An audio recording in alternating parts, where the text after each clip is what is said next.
the tears in my eyes. The cream of the crop. Acknowledge me.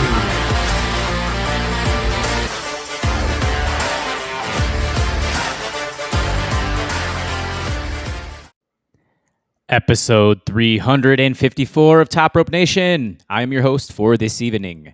Jesse Velasquez, Ryan Drosty is not with us, so we will proceed on with the most sober podcast in the Midwest on Thursday evening.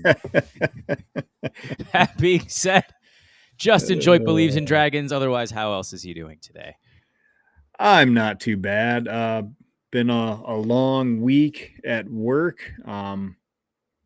But Premier League right around the corner. So I'm getting excited for that. Although can't say I'm too happy about opening day for my team being on a freaking Monday. So I'll have to watch that DVR that evening or something. Sorry, Monday Night Raw, but you're kicked to the curb that night. So does that start on the 19th or the 26th of August? When does Premier League start? This weekend. Oh, wow. Yeah. So, yeah. Yep. Okay. Tottenham's first match is Monday against Leicester City. Where are they expected to fall along the lines this year for the table in the English Premier League? I've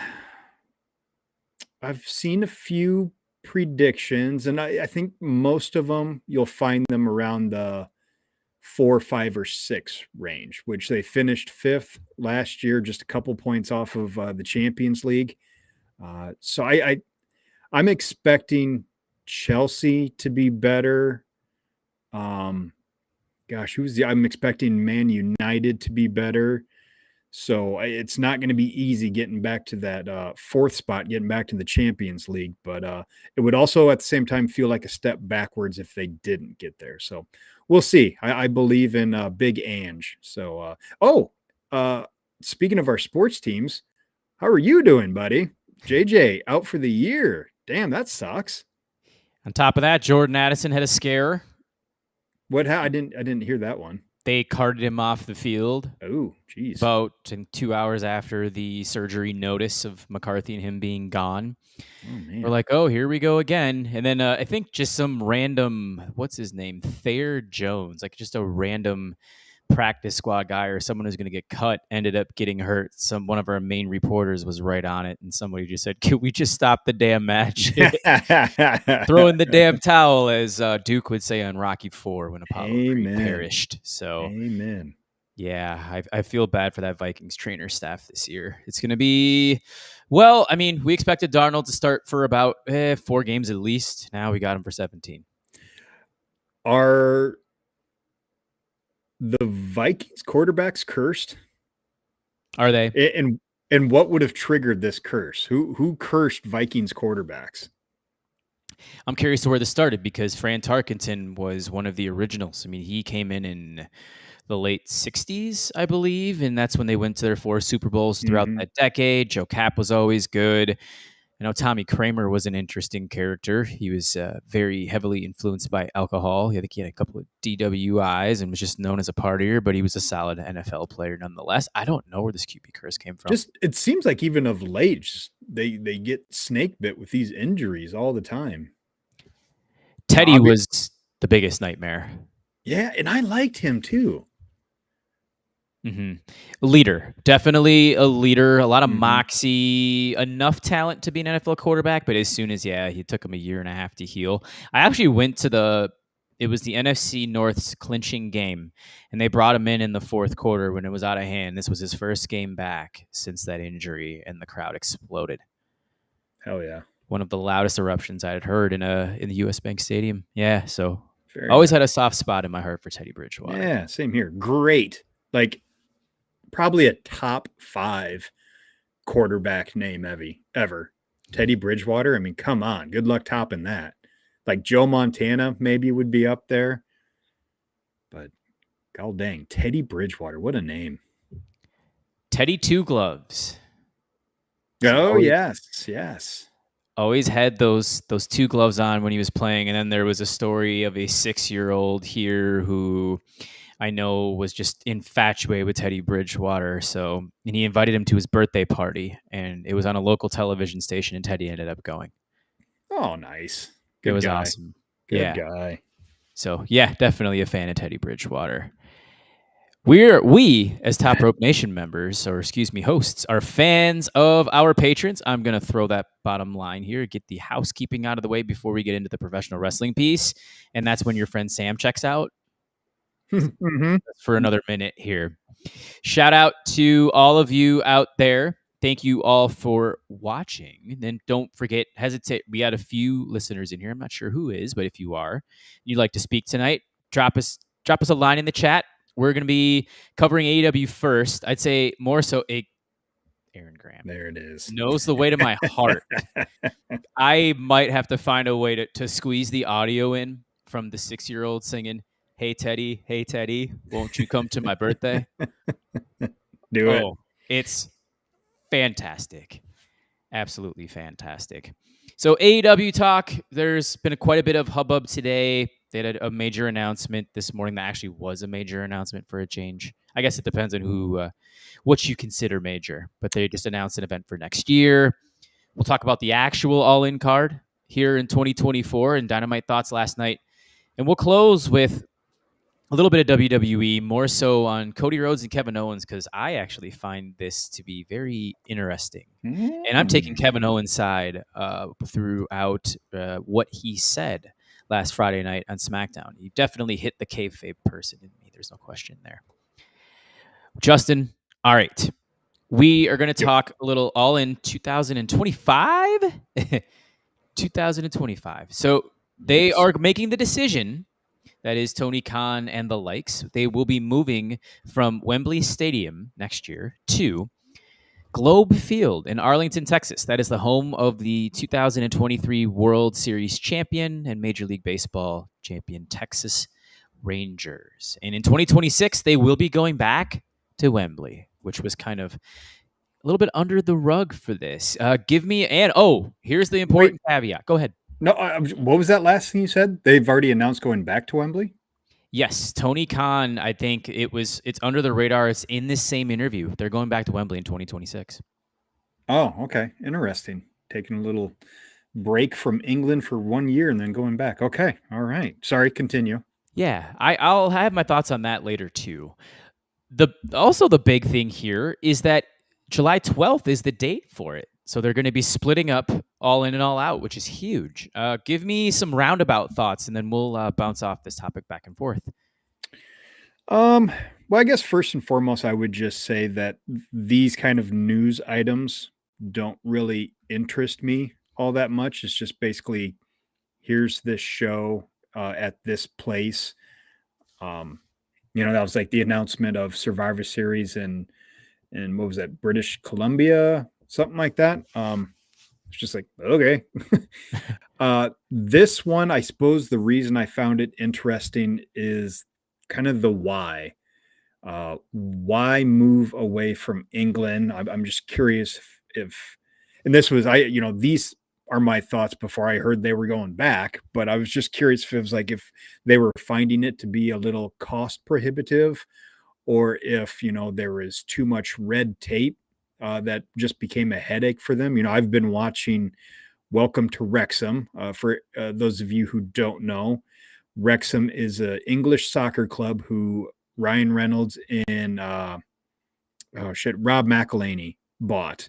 I believe they are currently in what would be the English second division, I think. 2 below Premier League, 3 maybe. I could be wrong there.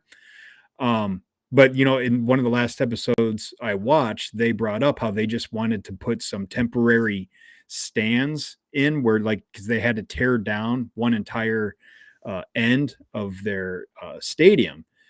And they just wanted to put up some temporary stuff. And I guess it was just like a headache working with the bureaucracy of I don't know if it was just Wrexham or Wales or England, but they just made it sound like this. It shouldn't be this hard to do this simple of a thing. So I'm wondering if there's a little bit of that with going to Wembley and doing it year after year after year, and they just need a break. And the other thing I was wondering if this was kind of a throwing a bone to Arlington, because I think AEW has been viewing these collision tapings as a success. And correct me if I'm wrong, but those are in Arlington, right, at the esports stadium. Correct. And yeah, so in this, this Rangers stadium is right next to the Cowboys, or like really close, right? They might share a parking lot. Yeah, I know there's a handful of sports franchises that do, like the Chiefs and the Royals do in Kansas City. Yes, that was going to be my comparison. I think it's very similar to that, but so there just a lot of it just kind of brings up more questions in my regards. Like, and then the other part of it that I'm sure you're thinking about is like, well, how are they going to fill it? How close to filling it are they going to get? Uh, what WWE stars could be looking to make a jump around that time that could maybe boost some sales? And biggest of all, I think, is like, what match do you build to? Because I think they're kind of burning through some of their big matches right now, and you're going to be losing Danielson for the most part. Maybe he comes back for a big show like that, but I don't know. Give me your thoughts, Jesse. I was thinking Hangman Swerve, which we'll get into that later too. That might be coming down the road, like the pipeline, a lot quicker than we're thinking. I'm gonna pull in Ryan Huffman's comment here. See, I do agree that the Ranger Stadium is the right call ahead of AT&T. The 40,000 plus is going to be very, very tough in the continental United States. I feel like they've made their rounds here for the most part, and it's going to be, like Justin just said, who on that roster can draw 40,000 people here in the U.S. when they've been around now 5 years, October 2nd. They just announced that date last night as well on Dynamite, which will be exactly 5 years to the day where that started. Yeah, and there's a couple other things too that are tying in. Forbidden Door, I think that's going to be gone next year with the announcement. Oh, really? I do. With the announcement of Wrestle Dynasty for New Japan on January 5th, which is the day after Wrestle Kingdom this year. They announced the Wrestle Dynasty. That's right, because you were at AEW Dynasty when they announced it. Okay. Not a bad thing, getting rid of Forbidden Door, considering the lay of the land in New Japan right now. It's probably just better to go use Wrestle Kingdom to kind of build on that show, I would think. Exactly. And you're going to have AEW and CMLL talent that will be on this Wrestle Dynasty show. So it's a collaboration. I think it's going to replace Forbidden Door. So All In's going to slot nicely right after Double or Nothing. And then maybe, or most likely, All Out will move back to Labor Day weekend, and you're going to have nearly 2 months to build to that and make that a huge deal again, too. That's the biggest pro of this entire thing. But then that raises the question, because the big thing with doing All In at Wembley was using their bank holiday. And, if they go back in 2026, do they keep it in July, or do they go back to that bank holiday? That is a great point. I wonder if that's a huge reason why they agreed to it, those 2 dates in the first place for this year and last year. Because I know Taylor Swift is currently performing there right now. At Wembley? Yes. Okay. Yep. Think she's there for a couple of days. She's got that going on currently. And then All In, of course, is next Sunday, very early hour time, noon central, which is huge. It's a big benefit to have. Yeah. Here's another thing as well that I did see is that AEW, there's a potential of them going to Australia next year too. I don't mind that at all. Just curious as to the kind of venues they're going to be running, because, going back to why are they leaving England? Obviously they're looking at about a 30,000 drop in attendance from last year's All In to this one. So I'm just curious what they're kind of expecting from, attendance wise, and if maybe they've got some tricks in their sleeves, that they're kind of waiting to pull on everybody that's going to get more people in, putting more butts in seats. You're hoping for Kenny Omega to be healthy. I think that's near the top of the list. You're maybe thinking this is a pipe dream that you can pull Becky Lynch over. Yeah. From WWE to AEW, Kevin Owens. I think that's a possibility too. Outside of that, though, I think from going one promotion to the other, I don't know who else is going to be able to help the cause in that Yeah. aspect. You Yeah, know, so like they're going to have to just build off of Swerve, Ospreay, and Hangman. we're going to have a bigger discussion on this at some point, you know, when Ryan gets back with us, as far as what is going on with AEW right now, as you know, as far as their attendance and viewership goes, because it just something is not adding up for me. Um, and we've mentioned it many times, is in today's wrestling, there just really isn't like individual draws anymore like it used to be. It's all about just you know, the specific shows. Obviously, CM Punk was a big boon for AEW when he came over, and he definitely brought in a lot of eyeballs, brought in a lot of attendance. And you got to think a big part of, you know, this kind of downhill slide they've been having is, you know, Punk leaving. Doesn't really make a whole lot of sense to me personally, because there's still so much good going on in AEW. In fact, I think they've been on one of their best runs ever as of late, and that doesn't really seem to be changing anything. No, that is an excellent point. Like you said, attendance is down. You have 700,000 that watch AEW Dynamite. That's almost like their neutral number right now. Got a bump up from the Olympics not being on this week after their 2 weeks in Paris, France. So even before that, I know they had a couple of 800,000 seat shows. So, yeah, that's going to hurt them for sure. And yes, Tim's confirming that Rangers Arlington Stadium is next door to AT&T. You know, that's the other thing. Like, I know we've had 2 WrestleManias there, but like from everything I've heard, that area really isn't conducive to having like a bunch of people around it. I don't think the transit is very good.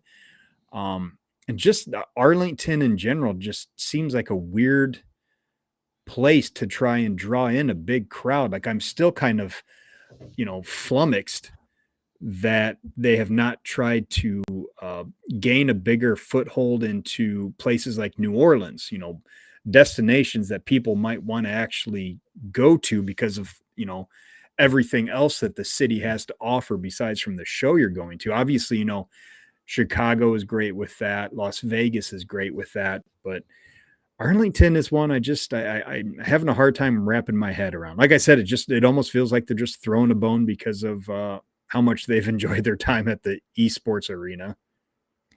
And they've done a solid job in Texas, in the minor cities like Austin. I know they've had a couple of good shows in there. This is one thing that I mentioned with the date switching to July 12th. Think about that in the middle of a baseball stadium. It's going to be close to 100 degrees, dog days of summer. Yeah. Like Rick just pointed out Rick, here, prime example. I mean, like nation's largest individual city without any form of public transportation. So you're trying to tell me, Rick, that they have bigger issues than Minneapolis does in terms of their like Uber and Lyft ordeal going on that probably shoot away WrestleMania 41 over the course of this last year. Yeah. Ryan Huffman, also real quick in the chat, was just saying he's at WrestleMania 32, quite a ways from everything. So yeah, I mean, it's kind of almost similar to maybe a Hoffman Estates Chicago ordeal, all out. Yep.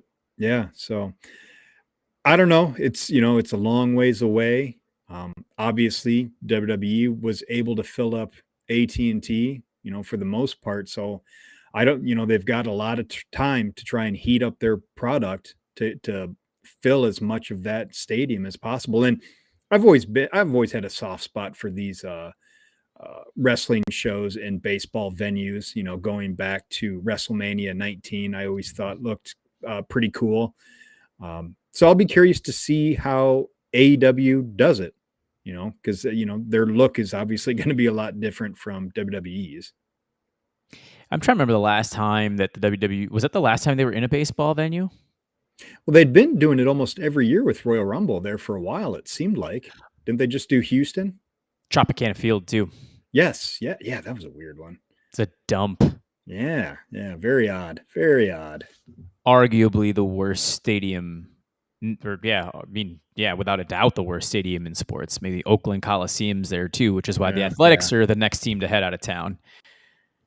Oh, another topic for another day there. My goodness.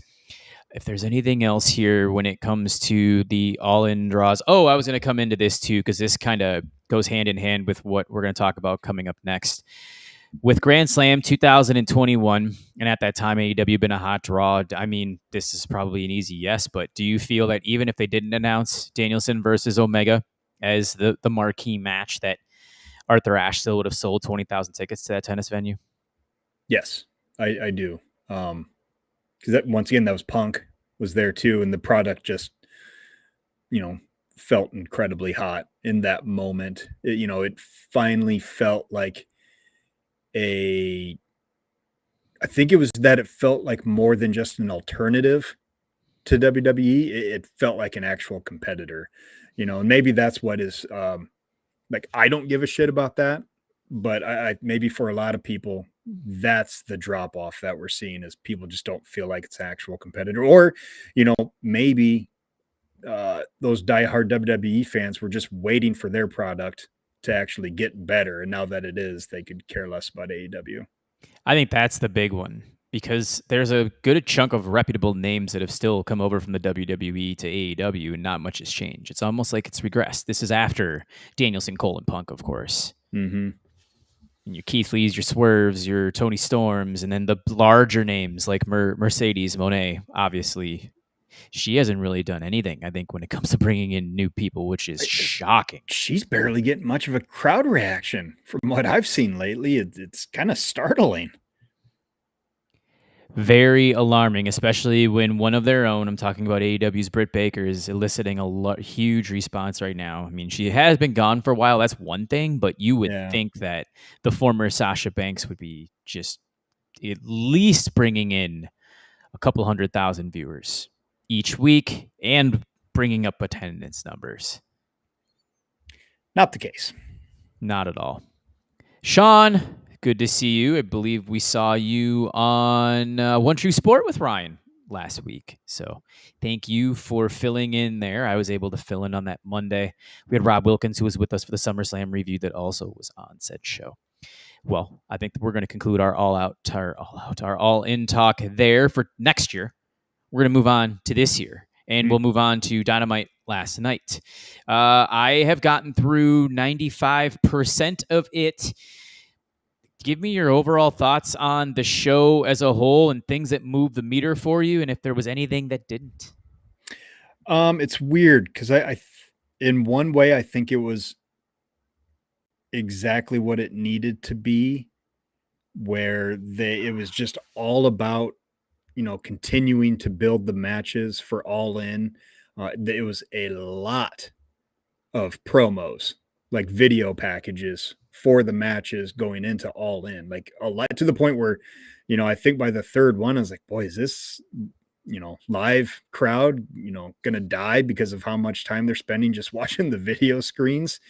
And then there's some of it that just felt a little redundant. It seemed like it was a lot of top of the ramp attacks going on, or just, the ramp in general was just kind of the stage for a lot of fights.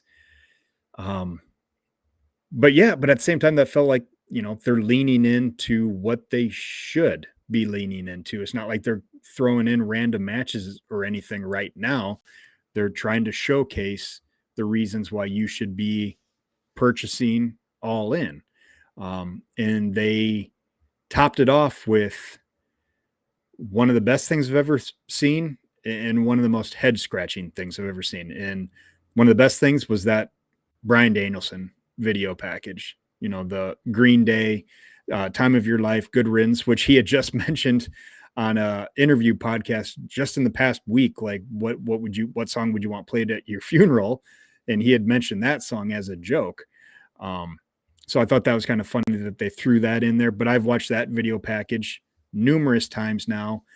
When they announced that this match was going to be for his career, my initial feeling was, well, that kind of gives away the finish, which is kind of a bummer because, Danielson said that he wants to continue wrestling sporadically after he's done full time. And I believe him when he said that. There's been advertisements for shows afterwards where he's, pictured in it. but they have done such a good job with just this aspect of the match that I've kind of bought into it, you know, full go. Like I don't believe that he's going to retire for good, but they've done enough that like I'm kind of emotionally invested in this match, even though I kind of know what the outcome's going to be. And there's still room for a surprise. Like, you know, shit, maybe this will be his last match. In another interview, he mentions like he would like to get neck surgery before the end of this year. So who knows? And that's kind of the best thing about being a wrestling fan is when the build up is so good that even if you know, maybe intellectually you don't buy it, you buy it where it really matters, and that's in the chest, and that's where I'm at right now. But then they followed that up with a seemingly hard swerve heel turn, which I don't understand that at all. I'm going to interrupt you for 2 seconds. Please do. And this is why. Oh, The question being posed by Sean with the super chat. Thank you so much for that. thank you. Because Sean. we were talking about this off air, Justin. Should Swerve be that heelish coming out or going in like after with his deal last night against Wheeler Yuta, and then the follow up afterwards? Absolutely not. It doesn't make any sense. Like going back to Danielson putting his career on the line for this match, you know, at first that felt unnecessary.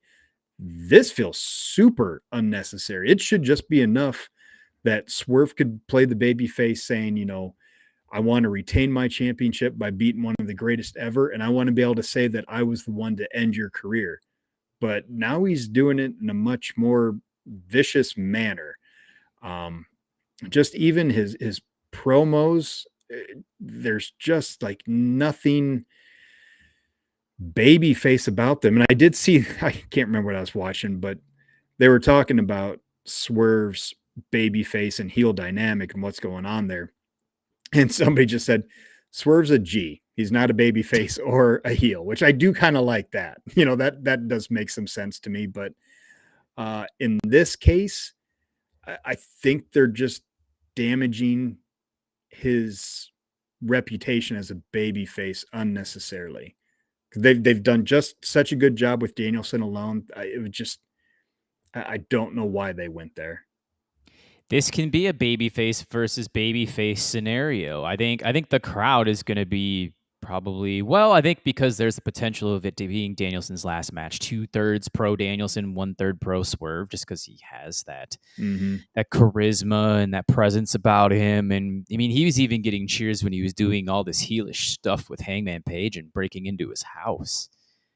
But that felt like that was the, you know, when he was absolutely a heel doing some stone cold shit that just kind of made him look cooler, but you're still you were kind of building to him being that kick-ass baby face. And they got there, and I don't know.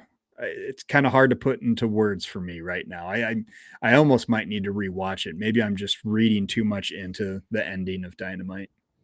While I'm editing this podcast tonight, I'm going to go and watch that, because that's the 5% that I've missed, unfortunately, was the Swerve Strickland scenario last night and him doing some heelish things again, which again it's a little out of pocket right now, I feel, especially with the last 4 months where he's emerged as probably the number 2 baby face in the promotion. But now Danielson's starting to lead the charge. I don't know like where in the world that's going to go, but now you have it up in the air again. Like, is Swerve going to end his career, or is Danielson going to be the one that prevails?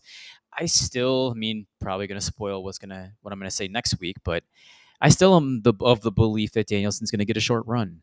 And we've been saying on this for months, Justin, that he should. Yeah. Is that what you want to happen, or would you prefer to see Swerve retain?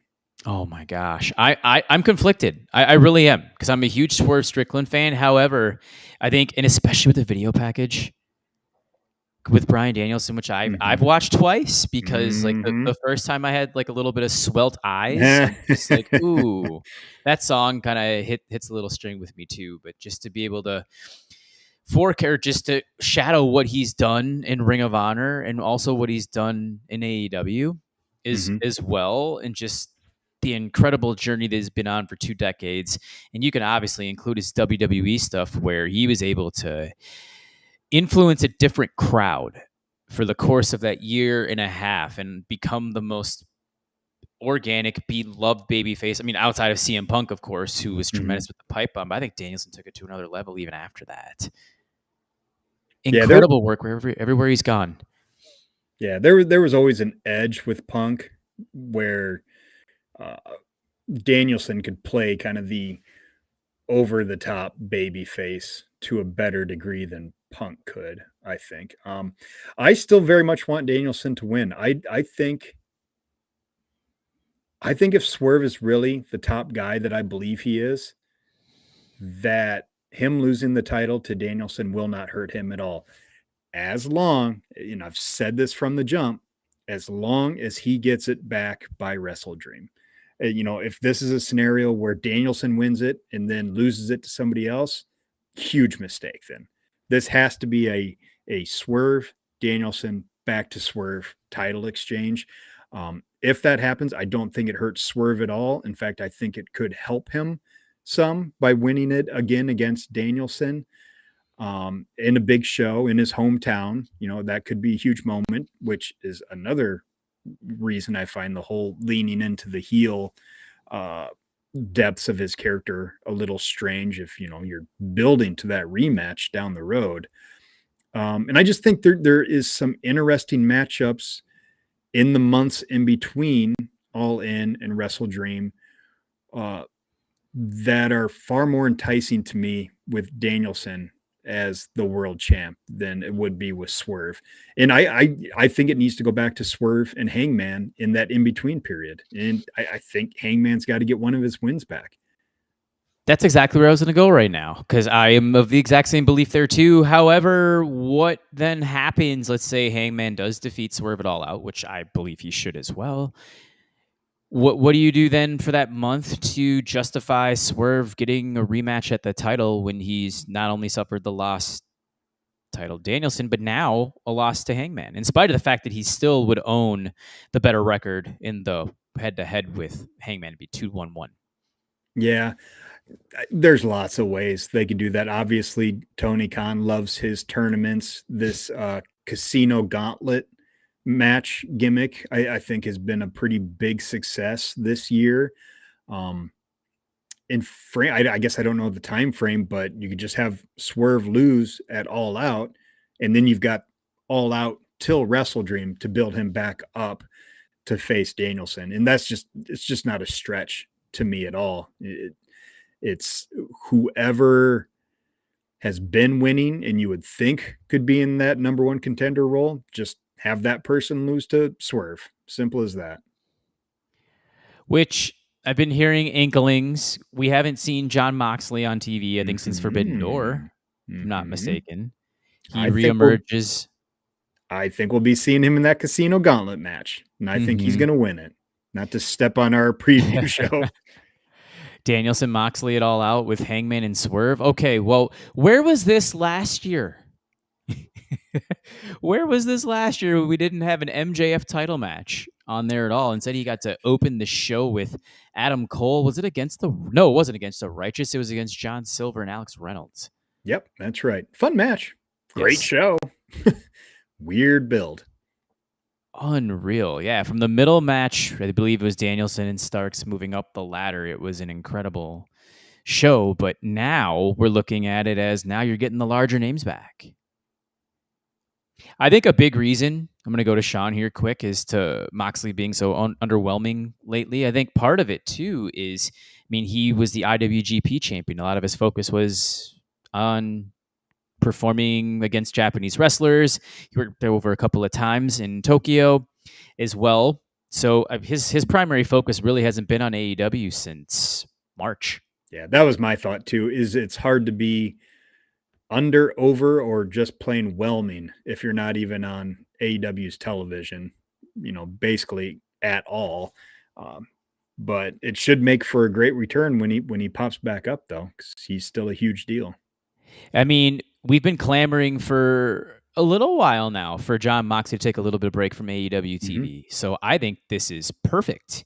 Something that somebody else should, there's somebody that should follow Jon Moxley's lead and take some time off of television, who, by the way, will also Jericho. be on this, all-in card here in 10 days. Has to shoehorn himself in a for the world championship match against Hook. That is definitely the apple in the orange tree as far as the all-in card goes. One of these things is not like the others. That is correct. I want to go back up to a point that Sean made about Mercedes Moné, as well as Camille being brought in, which I thought it was cool that Camille was brought in. He feels that he doesn't think that Mercedes needs a heavy, so we're obviously using Camille in this case to be with her at this moment. So she's almost playing Diesel to the Shawn Michaels role. And for me, I see them both being heels, I think, for the foreseeable future. I can't see either of them turning babyface. Justin, give me your thoughts on what Sean had to ask us. Don't really have a strong opinion on it yet. It's one of those things I need to see play out, and I especially need to see how it plays out with the match between Mercedes and Britt Baker. Not ready to shit on it yet. I feel like it's too early, and it does seem like, Mercedes needed something, going back to our earlier conversation, that something is just missing with her right now in AEW. I think she came in as the babyface, and they pretty quickly realized that that's not really what the crowd wanted. So I don't know. It's a little wonky. Great presence about her, tremendous in-ring. Promos have always been a weak point for her. I mean, and this is a promotion that, not only prides itself on great in-ring work, but it also does pride themselves on great promo work too. So she's missing parts of those components. As for Camille, this women's division is already incredibly loaded as it is. You're now bringing back Britt Baker. I did see a report today about Jamie Hayter potentially coming in here in the next maybe month and a half. I did also see, I don't know if this is correct or not, that Britt and Jamie Hayter have had some backstage stuff going on. So this is becoming par for Britt Baker's course right now, apparently, with this, Thunder Rosa from a year or two ago, and MJF just a few weeks ago as well. What's going on in Britt Baker's world right now back there? Hot gossip, spilling the tea. Makes for good fodder in Twitter and X land, as well as social media as a whole. We got Toni Storm, Mariah May, which again has been arguably the best built, I think, match of every single one that's been on this card. Do you feel, Justin? Wait, I'm sorry. Say that again. Toni Storm, Mariah May. Do you feel like that it's been the best built match on this entire show? Yeah, probably. I'm personally more just invested in Danielson Swerve, but honestly, that doesn't really have much to do about the story they're trying to tell there. So yeah, I would say just strictly story-wise, build up. This would be the best one. I think they might have missed the peak of the heat as far as actually putting on this match, but I think they're doing a pretty good job to try to keep it going until All In. Vignettes, you're getting quick, short little 2-minute promos or backstage segments with Renee Paquette. So you got that going. Maybe next week they just come to a head, but they get broken up. There's a huge melee. I think that'd be pretty sweet too. Yeah. Definitely would not argue that. Got that going. We have an FTR Acclaim match on Collision, by the way, coming up here on Saturday night, and the winner is going to face the Young Bucks at All In. We have a big problem in AEW, which we've talked about for months, with the tag division and the trios, which it sounds like the patriarchy, is there a chance they're going to have a 6-man match at All In as well? Do you care about this tag division right now, and kind of the direction as well that Sean mentioned about the Young Bucks? I wouldn't say I'm as down on it as Sean, but it's it's definitely the division as a whole is definitely lacking. The Bucks, I just kind of get because I think this is how we're supposed to feel about them by them not having defended the title for over 100 days, just because they're trying to portray these EVPs on screen. But man, I think we're unfortunately probably looking at a 3-way for the tag title. And I think unfortunately we're looking at not just a 6-man for the 6 or the trios titles. I think that's going to end up being a bunch of, they're doing that WrestleMania thing, trying to get everybody on the card. So that's going to lead to these multi-team tag team matches. So no, I think FTR is doing some good stuff right now. And honestly, as much as I really only care for 1/3 of the Acclaimed, I think they've been doing some pretty good stuff lately too. So yeah, that's just kind of a wait and see. No, it really is. And I'm looking at that 6-man with the House of Black as well as the Bang Bang Gang, the former Bullet Club Gold. We had that ending where Christian speared Buddy Matthews out of his shoes, and there ended up being just a double count out because he was the special guest referee. Yeah. So yeah, all those shenanigans are leading to 9 men probably vying for 3 titles. It's going to be, and we got the FTR Acclaim match on Collision that's supposed to, tell us who's going to go to All In. And I'm sure the Young Bucks will probably do the exact same thing that Christian did and stick their nose into that match, and which will eventually lead it to be a triple threat. It's been go ahead. I was just gonna say, I guess, but my issue there is I don't know how badly I need to see the Bucks and FTR again at All In, so I guess maybe that answers the question as to how interested I am in the tag division right now. Is none of the possibilities for the World Tag Team Championship matches really intrigue me all that much. Nope, I am completely with you. And they've lost a lot of steam since April 24th when they Meltzer driver Tony Khan on his head. Yeah. And the reemergence of Jack Perry, which, by the way, that match is going to be a coffin match next Sunday. Darby Allin, Jack Perry, which he's obviously been doing some heelish stuff and a lot of Raven posing, like I mentioned a couple of weeks ago. I was just bummed we didn't get any Taco Bell promos from Jack Perry this week. That really bummed me out. Especially since I've been told that Taco Bell is rolling out their best menu items from each decade. They're bringing back a retro menu from the one item from the 60s, 70s, the 80s, and 90s, and this century. So I know the Mexi Melt is making its return. Oh, my. If you're a big fan of that, I think the Cheesy Gordita Crunch is another one. We've been generally known as a Taco John's podcast, so I can't say I've been to Taco Bell very much. That's right. I forgot about that. Yeah, I think there's Taco John's not far from here where I live. I think it's like 15 minutes in Oakdale. Real quick here, Sean, once again, thank you for the contribution. So here has been Tony Storm's modus operandi is that, and this is really odd, the collision before these pay-per-views, Tony Storm has dropped a tremendous gem of a promo the last couple of times. She did it with Deonna Purrazzo. She did it before the Dynasty match, and I already completely forgot who that was against. And then she also dropped another gem with Serena Deeb. But they've all been on Collision the night before, as opposed to the Dynamite. So half the viewers saw it, and you'd have to go to social media probably to check it out, which I know was another one of your gripes. But that was that's the one thing that they did with the Continental Classic was those awesome promos that were on after the fact. You had to go to YouTube. But since AEW kind of caters more to a social media audience, I think that's part of the reason why they do that so much.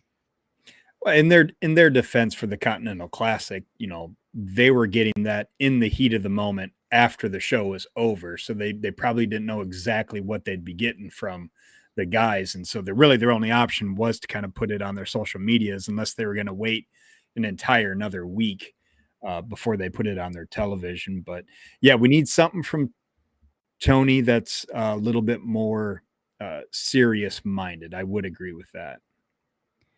One last nugget on All In, and then we'll move to Cody Rhodes and Kevin Owens to close the show. Will Ospreay MJF, with MJF defending the title against Michael Oku at Rev Pro here over the weekend, the AEW American title, and him executing the Tiger Driver 91 on him, about to do it on Oku's fiance, and then Will Ospreay hits the ring, and here we go. What do you think? I mean, I'm assuming Ospreay, of course, is going to regain this title, especially since it's going to be on his home turf. But have you enjoyed the MJF iteration here over the last week? Has anything changed for you since the last time we spoke? Nope. I'm digging it. As long as MJF can keep his Twitter account, under control. If he's not, posting anything fucking dumb there. I like his heel character, and I like the heel interviews, kind of the in-character stuff he's been doing. And I buy into, like, I'm reacting appropriately to him doing the over-the-top American thing. Because as I said last week, I just have an aversion to people who do that kind of thing, the over-the-top patriotism stuff. That goes for any country. So yeah, it works for me. I'm pretty excited for it. Especially since I can't remember the last time I've seen it where we've headed overseas. Mm-hmm. The overtop patriotic stuff, like Rocky and Rocky IV, but he was doing that as a tribute to Apollo Creed. Yeah, it'll be interesting if it worked, or if it works on that home crowd or not. I would gotta think they're going to be heavily on Will Ospreay's side, and I think for the most part, AEW fans that go to these shows are generally pretty good about playing along with the face and heel dynamics. So I think they'll, even if they enjoy his shtick, that they'll boo MJF. Even if, as Carl told us, that they don't hate Americans as much as Americans would like us or would like to think. So we have that. All right, let's close it with this. SmackDown last Friday in a really not an odd segment. Well, I guess it kind of was. I think it was. So I'm very curious to hear your take.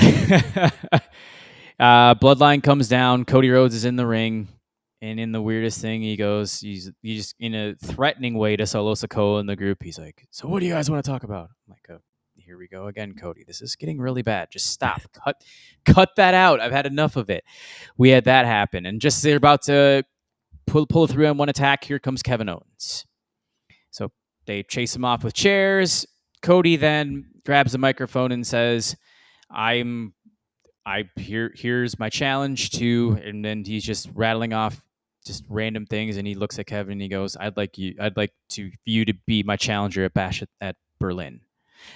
Get into your thoughts, then I'm going to tie into what Kevin Owens had to say, unless you'd like to do the same. I like the matchup. Like, I think those two could probably kick some real ass in the ring. And honestly, I think it could be Cody's best stuff in ring with that kind of dance partner outside of, maybe some of the Brock stuff in the Hell in the Cell match against Seth. But I just find it weird why Kevin Owens, regardless of how he justifies it, would turn down a title match. I just didn't buy it when you think about the entire scope and history of his character in the WWE, when that's kind of been all he's about. And I'm saying this knowing that, this is kickstarting some story that'll play out through the fall. I'm sure that'll lead to either a heel turn for Kevin Owens or for Randy Orton that will lead to this, bigger feud with Cody. But to me, it kind of just got off to a wet fart of a start. I just didn't really buy it that much. No, I did not buy it either, and Sean doesn't either. What I loved was, and you did mention, yes, Kevin Owens' nickname, I think, from the start has been the prize fighter. So He's obviously chasing down championships and just beating people up has always been his MO. And he's been on the side of Cody Rhodes here throughout this entire feud with the Bloodline, and he tied that into the backstage part later. Has he, though? Has he? I mean, he's been a thorn in the bloodline side for 4 years. Yeah, but I guess Cody made it sound like Kevin Owens was always there to save him when the bloodline was attacking him. And it's like, to me, I was like, oh, yeah, I guess maybe once or twice, but he's not one of the first 2 or 3 names I think of when it comes to that. No. I mean, we're thinking Jey Uso, perhaps. Seth Rollins. Yep. I mean, not necessarily Sami Zayn anymore either. I mean, we're talking about guys on Raw. I mean, Randy Orton, ever since he came back. So I don't know. I thought just that aspect of what they were trying to tell everybody was a little shoehorned in. Yep. The thing I loved about it was Kevin Owens just saying, of course, in my kayfabe world, I'm like, Kevin Owens, I love you so much for saying this. It's got to be earned. Look at my win-loss record over the last year. Yeah. I don't deserve to be in title contention. I'm like, I popped. I said, thank you so much for agreeing with me. And he did the same thing when he was backstage with Nick Aldis and Cody. But Nick said, yeah, I have a backstage, or I have an interview. I have a conversation coming with Roman Reigns in a discussion where I feel like he's well deserving of being the first contender for Cody Rhodes. And Kevin looks at him and he goes, why is that? 1,300 days as champion, yada, yada. And he's like, well, when I was Universal Champion, I was never given a rematch. This guy used interference throughout his entire 1,300-day run. And he goes, well, granted, I don't feel I deserve this title shot. He definitely doesn't deserve it either. So, and here's where it kind of gets convoluted, and I definitely agree with you. Nick goes, well, okay, you made a valid point there. He goes, well, then I just listened to Cody. I listened to the fans out there. Then you are Kevin Owens getting the title shot at Bash at Berlin with Cody Rhodes. Yeah, I didn't like that portion of it, though. I do agree with you. I did like that first part of Kevin Owens promo. That was, I think he had to twist some stuff around to make it make sense, but for what I'm sure he was given, I think he really did a good job. Absolutely. So we have those 2 world title matches with Gunther, Randy Orton as well. Did you see any of that follow-up? That'll be the one thing I ask about Raw before we close. No, I did not. I missed that. Okay. Orton got into the ring, just cutting a promo the other night. Gunther confronted him. Orton's chasing down title number 15, hit an RKO out of nowhere when Drew McIntyre's music hit. Gunther cut a really solid promo just saying, you're coming into my house. I'm going to take you down. Good stuff overall, but then that's when CM Punk came in, of course, and he hit Drew McIntyre with a belt, with a strap a handful of times, and I believe we're getting a Punk McIntyre strap match at Bash at Berlin. Yep. Should be good, depending on how much they let those guys cut loose. Save something for Bad Blood? Hell in a Cell? Yeah, I was going to say, that'll be Hell in a Cell. So we're guessing Punk will get his win here, and then we'll go third time's a charm is it in St. Louis?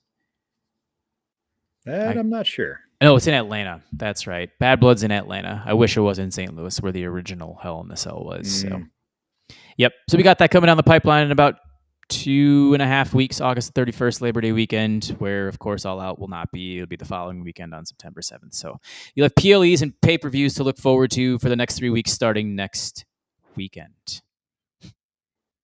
Fun time to be a wrestling fan. Justin, anything else? Slow wrestling. Yes, absolutely. Absolutely. I don't think so, man. I think we covered it unless you wanted to talk about Roman nuking that fake bloodline. Say that for next week ago, but geez, I don't know how we're supposed to give a shit about. Yes, let's save it. Boy, what a bunch of jobbers those guys are. Mm-hmm. The Gorillas of Destiny, who were looked at as some of the biggest threats on New Japan soil, they had a Twitter beef with Roman Reigns at the time 6-7 years ago. And yeah, now they look like cannon fodder.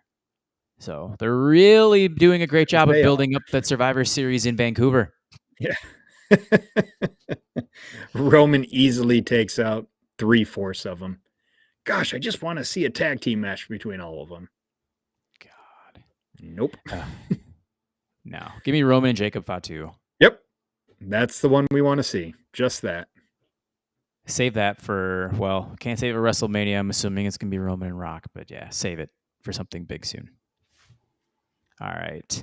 Active chat tonight, as always. Thank you so much. Ryan will be back next week in the host chair, as I'm assuming as we preview AEW All In. I almost said All Out. That's where all of these pay-per-views just have a tendency to blend in. And then we will be doing a Classics, I believe, the final Tuesday of the month, which is voted on by you out there, patrons. SummerSlam 1994. It should make for a good companion piece for our good friends over at the Squared Circle Gazette as they deep dive 1994 WWF. They generally do not get us into the weeds of individual events. They go a bit more macro, while we will be going micro into SummerSlam 1994. Yes. Yeah, they do an amazing job. They shouted you out twice, or Kyle did on the last episode of the Squared Circle. Is that very nice of to them. it yet? So, yep, they're on their King of the Ring kick right now. I think the post WrestleMania King of the Ring '94, which was kind of a blurred period, even though obviously the build to SummerSlam '94 started to take place with Owen winning the King of the Ring and just building off that win over Bret at WrestleMania. Good stuff. All right. Well, I guess we are going to call this an Thursday evening here in the Midwest, as sober as we are, like I mentioned at the top of the podcast. Alcohol will be coming back in the near future, I promise. Getting up in about 6 hours right now, from what I'm looking at, is just not, that's been my Friday for the last 5 weeks. Brutal. Mm-hmm. Brutal. Yeah. I mean, I have a nice low-key weekend ahead, so work hard tomorrow and then sleep for most of it on Friday night into Saturday. That sounds amazing. Oh, all right. Anything fun for you over the weekend before we leave? No. Yard work, maybe a little family time. That's about it. Still trying to teach my oldest kid how to listen without having to repeat myself a million times. So that's the goal. That's what we're working on. That's the way it is with parenting. Yes, as I'm learning about my newly minted 3-year-old who now is having a very difficult time just listening. I mean, he's just developing his personality, running around in circles, and just enjoying life. So I'm trying to enjoy my life with him. Yeah, from what I've heard, and the advice I've gotten is it's more just get used to the not listening thing, because I think that's a lost cause. That's fine. I mean, it's really taught me to develop a lot more patience, which I truly have. I've been just listening very intuitively to others' advice and just saying, yep, 3-year-old's a very difficult age because they're discovering themselves, number one. And number two, that just means a little bit of added trauma for you. Yeah, it's definitely not terrible twos, at least in our experience. It's the threes that are much worse. No, the twos were a dream. I'd say until the last 2 weeks. And then that's when I'm like, ooh, he's starting to listen a little bit less. That means stuff's coming. Oh my gosh. They're a joy though. An absolute joy. And school starts for them too. Get them out of the house. Back to normalcy. All right, everyone. Under 1 hour. We did it. And for Justin Joint, my name is Jesse Velasquez. Ryan Dross will be with us again next week as episode 354 of Top Rope Nation. And as always, we'll see you on the flip side. Have a great weekend. Peace.